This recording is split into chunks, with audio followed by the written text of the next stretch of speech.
देखिए आज का जो हमारा टॉपिक है क्लॉथिंग कंस्ट्रक्शन में वो था आपका बॉडी मेजरमेंट। ठीक है, तो जो था आपका डिफरेंट गारमेंट्स के लिए। तो अब इसी में आता है हमारा कि जब हम बॉडी मेजरमेंट लेते हैं या नाप लेते हैं तो उसमें उसके कुछ सामान्य नियम होते हैं, यानी नाप लेने के सामान्य नियम। तो देखिए, जिसमें पहला है नाप लेने वाले व्यक्ति को जिसकी नाप लेनी है, यानी कि जिसका गारमेंट स्टिच हो रहा है, जिसका हमें मेजरमेंट लेना है, उसके दाहिनी ओर सबसे पहले खड़ा होना चाहिए और खड़े होकर नाप लेने का जो कार्य है कि करना चाहिए। और दूसरी चीज़ ये भी ध्यान में रखनी होती है कि जब आप नाप ले रहे हो तो जो नाप दे रहा है वो व्यक्ति किसी भी प्रकार की उसे किसी भी प्रकार की उसे परेशानी ना हो, या उसे किसी प्रकार की नाप देने में दिक्कत ना हो, या नाप लेने वाले को भी इस तरीके से खड़ा होना चाहिए कि उसे नाप लेने में किसी प्रकार की परेशानी ना हो। तो साथ ही शरीर में कुछ फासला रखकर ही खड़ा होना चाहिए, यानी कि दोनों के बीच थोड़ा सा डिस्टेंस हो, तभी वो नाप सही लिया जाता है। दूसरी चीज़ होती है कि जिस व्यक्ति की नाप ली जाती है, यानी जिसका मेज़रमेंट लिया जा रहा है, उसे अपने दोनों पैर जोड़कर सीधा खड़ा होना चाहिए, क्योंकि जब तक व्यक्ति सीधा खड़ा नहीं होगा उसका तब तक प्रॉपर मेज़रमेंट जो है नहीं लिया जाएगा। कई बार ऐसा होता है कि व्यक्ति जो होता है वो सीधा खड़ा नहीं होता, तो कई बार जो होता है मेज़रमेंट में गलती हो जाती है, या उसने कभी कभी ऐसे तो कि कमर झुकी हुई है, तो वो अगर इस तरीके से खड़ा है व्यक्ति, तो कई बार होता है कि उसका मेज़रमेंट जो होता है वो ख़राब हो सकता है। या जिस भी गारमेंट अगर वो स्टिच हो रहा है उसकी प्रॉपर लेंथ अगर उसको लेनी है तो लेंथ में जो होती है वो गड़बड़ी हो सकती है। तो व्यक्ति को अपने दोनों पैर जोड़कर सीधा खड़ा होना चाहिए, तभी बॉडी मेज़रमेंट लेने वाला लेता है। और तीसरा है कि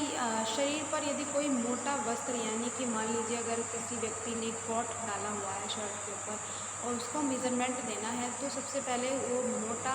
जो भी फैब्रिक उसने डाला हुआ है उस फैब्रिक को उसको हटाना है, उस गारमेंट को हटाना है। और वस्त्र या मान लीजिए सर्दियों के स्वेटर है या जर्सी है आदि हो तो उसे उतारना चाहिए, या कॉट है या कोई और ऐसा अन्य चीज़ है जो मेज़रमेंट लेने में दिक्कत कर रही है, तो उसको उतार कर ही नाप लेने से नाप सही होता है। क्योंकि कई बार ऐसा होता है कि जो मोटा गारमेंट है आपने उसी से लेकर के बॉडी मेज़रमेंट लिया है, तो जब व्यक्ति, क्योंकि वो एक्स्ट्रा आप मेज़रमेंट उसी में ऐड कर रहे हो उस फैब्रिक का भी, तो जब व्यक्ति उसको पहनता है उस गारमेंट को तो वो लूज़ आता है। तो मेज़रमेंट भी इसी के अकॉर्डिंग लेना चाहिए कि जो उसका मोटा फैब्रिक है उसको हटा दिया जाता है, ताकि जो उसकी प्रॉपर बॉडी मेज़रमेंट है, या जो भी जिस भी चीज़ या जिस भी बॉडी के अकॉर्डिंग उसका मेज़रमेंट लेना है, अगर व्यक्ति लूज़ गारमेंट पसंद करता है तो लूज़ लिया जाता है, अगर टाइट या अपनी बिल्कुल बॉडी के अकॉर्डिंग फिटिंग लेना चाहता है तो उसी के अकॉर्डिंग जो है मेज़रमेंट लिया जाता है। तो एक्स्ट्रा जो फैब्रिक होता है, एक्स्ट्रा गारमेंट को हटाना चाहिए, ताकि नाप लेने वाला और जिसकी नाप ली जा रही है दोनों को ही किसी प्रकार की परेशानी ना हो, और ना ही गारमेंट जो है ख़राब होता है और उसका मेज़रमेंट भी सही आता है। तो बेहतर होता है कि एक्स्ट्रा फैब्रिक को या गारमेंट को हटा देना चाहिए, तभी एक सही मेज़रमेंट जो है आता है।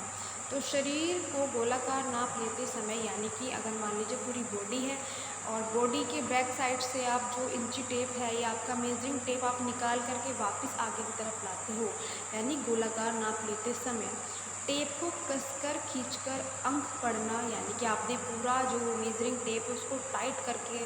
जो है लिया हुआ है और उसके ऊपर यानी कि उसको आपने खींचा हुआ है, और जो भी मेज़र आ रहा है या मेजरिंग जो भी अंक आ रहा है उसको अगर आप नोट करके मेज़रमेंट डालते हो किसी गारमेंट में तो वो त्रुटिपूर्ण है, यानी कि वो सही नहीं है। तो अतः टेप के भीतर 3 उंगली डालकर अंक पढ़ना चाहिए, यानी कि या तो आप 3 फिंगर्स को ऐड करोगे अंदर की तरफ जहाँ से आप मेज़रमेंट ले रहे हो व्यक्ति का, या 2 फिंगर्स को आप अंदर डालते हो, यानी थोड़ा सा आप अपनी तरफ से उस मेज़रमेंट को थोड़ा सा आप लूज़ रखोगे खुद ही। तो 2 या 3 फिंगर को आप मेजरिंग टेप के अंदर डालकर ही आपको क्या करना है, मेज़रमेंट लेना है, या उसका मेज़रमेंट पढ़ना है कि कितना मेज़र आ रहा है। तो अंक पढ़ने के इससे पहले ही यह भी जांच लेना चाहिए कि टेप चारों तरफ से सीधा रहे। कई बार ऐसा होता है कि जो मेजरिंग टेप होती है वो फोल्ड हो जाती है, या एक दो उसमें ट्विस्ट आ जाता है, यानी वो ऐंठन यानी वो मुड़ जाता है। तो पहले हमें ये चेक, क्योंकि अगर आप थोड़ा सा वो मुड़ गया है आपका मेजरिंग टेप, तो हो सकता है आपका मेज़रमेंट जो है थोड़ा सा गलत हो जाए। तो बेहतर होता है कि आप पहले जो है उसको इक्वल ले और ये देखें कि आपका चारों तरफ से जो मेजरिंग टेप है वो सीधा है या नहीं है। तो यदि टेप किसी स्थान पर एक बार भी घूम जाएगा तो नापों में हेर फेर हो सकती है, या नापों में जो है हेर फेर यानी कि मेजरिंग जो है, मेज़रमेंट जो होता है वो गलत हो सकता है। तो बेहतर होता है कि पहले अपने मेजरिंग टेप को भी चेक करना होता है, उसके अंदर फिंगर्स को भी ऐड करना होता है, 2 फिंगर्स को। तो इन चीज़ों को ध्यान रखना होता है, और जो भी आप मेज़रमेंट लेते हो उसे सीक्वेंस वाइज उसको नोट करना चाहिए। फिर आता है वस्त्र के फैशन शैली बदलते रहते हैं, यानी जो भी आप गारमेंट स्टिच करवा रहे हो या बनवा रहे हो, तो जो फैशन है या जो भी गारमेंट की शैली है या जो भी ट्रेंड है वो समय समय पर जो है बदलता रहता है। अतः नाप लेते समय व्यक्ति की अभिरुचि को भी जान लेना ठीक रहता है, यानी कि सामने वाला व्यक्ति जिसका गारमेंट स्टिच हो रहा है उससे भी पूछ लेना चाहिए कि उसको किस फैशन का बनवाना है, या कौन सा डिज़ाइन उसको ऐड कराना है, या कौन सी लुकिंग उसे अपने गारमेंट में डलवानी है। तो उससे पूछ लेना चाहिए कि उसे आस्तीन कितनी लंबी बनवानी है, यानी कि उसकी लेंथ पूछ लेनी चाहिए। गला कितना गहरा उसको पसंद है, यानी कि इसको डीप गहरा नेक पसंद है या आपको छोटा गला पसंद आता है। स्लीव्स की लेंथ कितनी है, तो ये छोटी छोटी चीज़ें जो होती हैं एक बार पूछ लेनी चाहिए। तो फिटिंग वो कैसे चाहता है, ढीला या कसा हुआ, क्योंकि कुछ व्यक्ति जो होते हैं वो अपनी प्रॉपर बॉडी के अकॉर्डिंग या प्रॉपर बॉडी मेजरमेंट यानी कसा हुआ कपड़ा पहनना पसंद करते हैं पूरी फिटिंग का, और कुछ व्यक्ति जो होते हैं थोड़ा लूज़ गारमेंट पहनना पसंद करते हैं। तो ये भी व्यक्ति की इच्छा के अकॉर्डिंग होता है। तो ये भी पूछ लेना चाहिए कि व्यक्ति को थोड़ा लूज़ गारमेंट बनवाना है या फिर उसको थोड़ा बिल्कुल ही टाइट वो पहनना पसंद करता है गारमेंट्स को। तो इन सभी बातों को नोट कर लेना भी नोट करना भी जो है चाहिए। फिर आता है कि नाप लेते समय जब आप मेज़रमेंट ले रहे हो तो व्यक्ति विशेष की जो शारीरिक गठन यानी कि उसका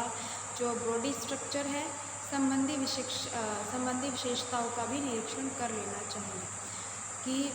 जो व्यक्ति का बॉडी स्ट्रक्चर है उसको भी नोट करना चाहिए कि उसके शोल्डर ब्रॉड है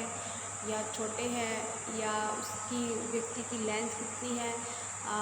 इस हिसाब से उसको एक बार उसका शारीरिक गठन भी देख लेना चाहिए, और शारीरिक रचना संबंधी असाधारणता को शीघ्र नोट कर लेना चाहिए। मान लीजिए अगर किसी भी व्यक्ति की बॉडी में कोई, मान लीजिए जैसे कमर झुकी हुई है या इस तरह की कोई अगर आपको असाधारण सी बात अगर लगती है, या नेक छोटी है उस व्यक्ति की, तो इसी तरह, या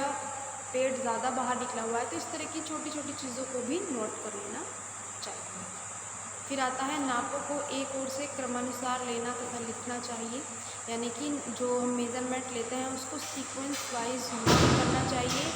और सीक्वेंस वाइज ही उसको जो है लिखना चाहिए। अपने जिस भी चीज़ पर हम उसको नोट कर रहे हैं बॉडी मेज़रमेंट को,